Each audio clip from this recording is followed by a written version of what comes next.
Hi, magandang umaga po sa inyong lahat. Welcome back po dito sa channel namin. Andito naman tayo ngayon sa munting kusina ko. Magluluto tayo nitong pork ribs. Ito yung pork ribs natin. Nahugasan na natin to. Tapos, meron maliit na pagkahiwa, meron malaki.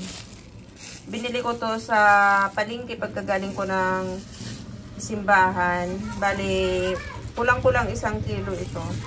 Ang magiging sangkap natin yan ay meron tayong kalamansi. Tiniga na natin yan. Tapos tinanggal na natin yung buto. Meron tayong oyster sauce. Meron tayong ketchup. Meron tayong Sprite. May nakalimutan tayo. Meron pala tayo yan. Ayan. Tuyo. Ang gagawin natin yan, ibababad muna natin itong ating ribs sa lahat na ingredients. Wala siyang bawang at saka sibuyas kasi yung bawang at sibuyas, mamaya ko na yan ilalagay pag isa ko na. Umpisahan na natin yung ating pagbabad ng ating ribs. Ilagay na natin ang ribs dito.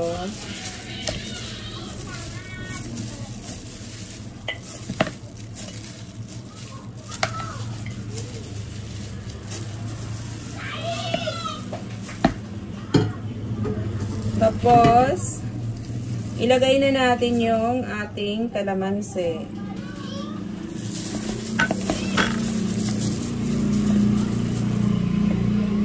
Ilagay na natin yung ating Sprite. Ubusin na natin itong ating Sprite para masarap yung ating lulutuin. Ilagay na natin yung ating tuyo.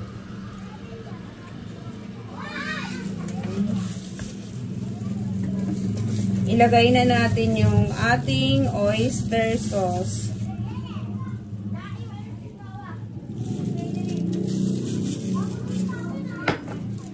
Ilagay na natin yung ating ketchup. Ang gamit ko ay tomato ketchup. Konti lang na ketchup. Huwag masyado madami kasi maglalagay tayo mamaya dito ng tomato paste pag luto natin.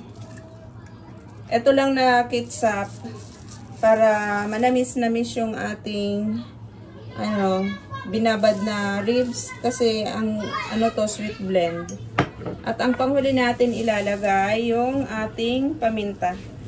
Dito na tayo ang dami nabuhos. Ayan, paminta. Yung durog yun na paminta.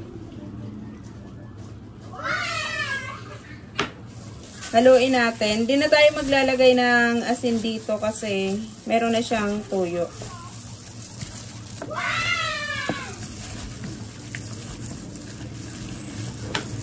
Ibabad natin siya ng mga 30 to 1 hour.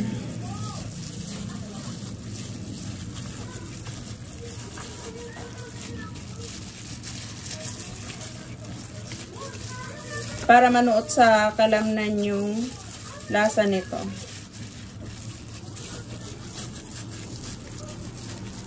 Ito na siya.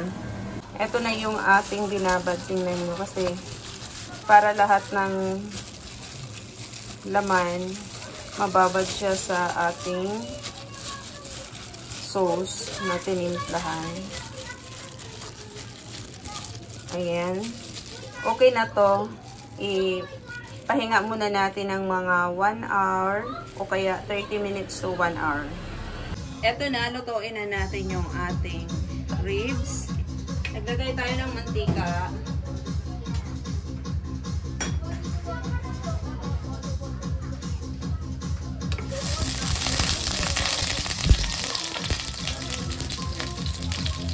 Tigasan natin ang ating bawang.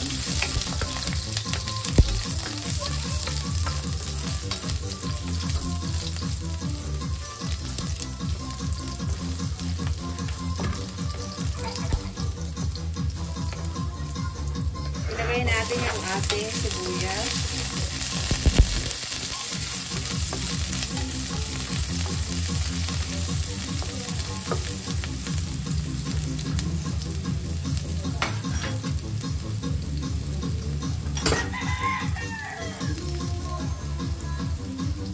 natin yung ating tomato paste.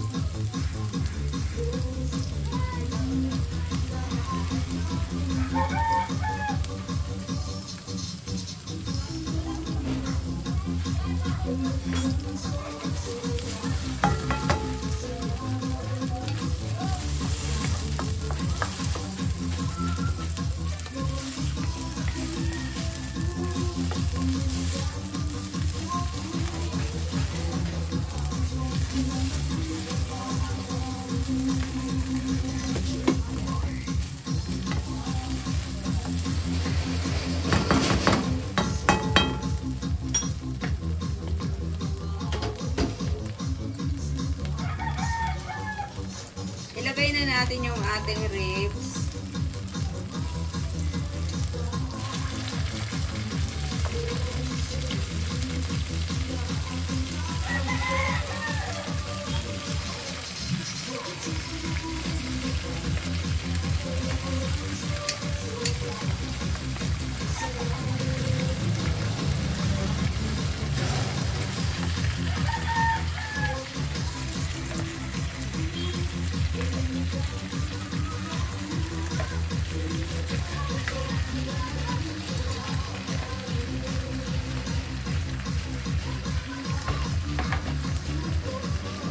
Mamaya natin yan haluin. Takpan na natin siya.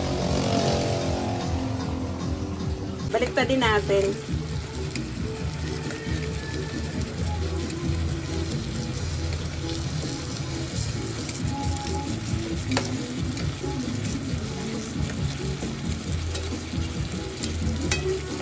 Medyo patuyuin muna natin to bago natin ilagay yung ating pinagbabalan.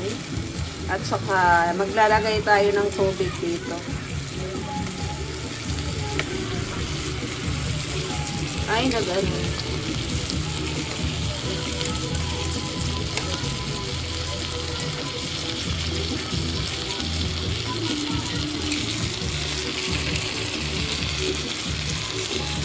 Ilagay na natin yung ating pinagbabalan.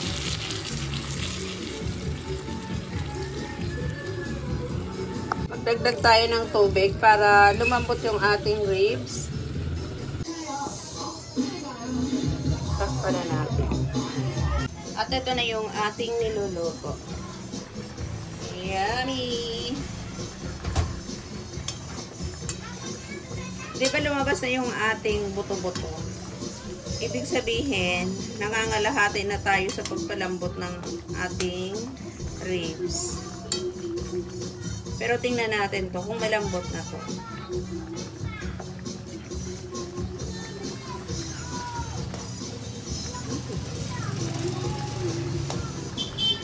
Malambot.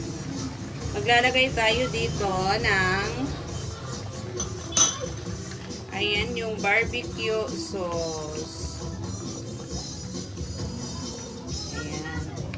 Konti lang na barbecue sauce.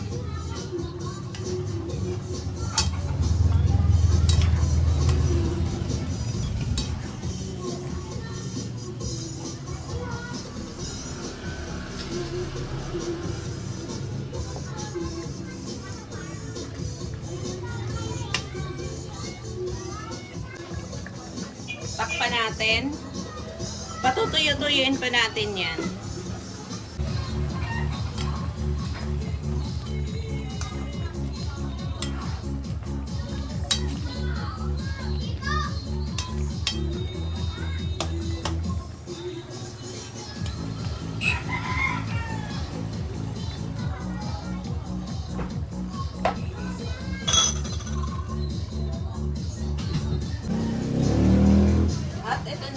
Ating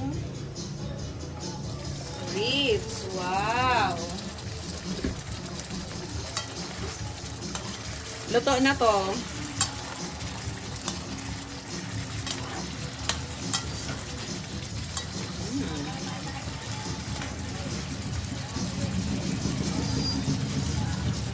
Tikman na natin.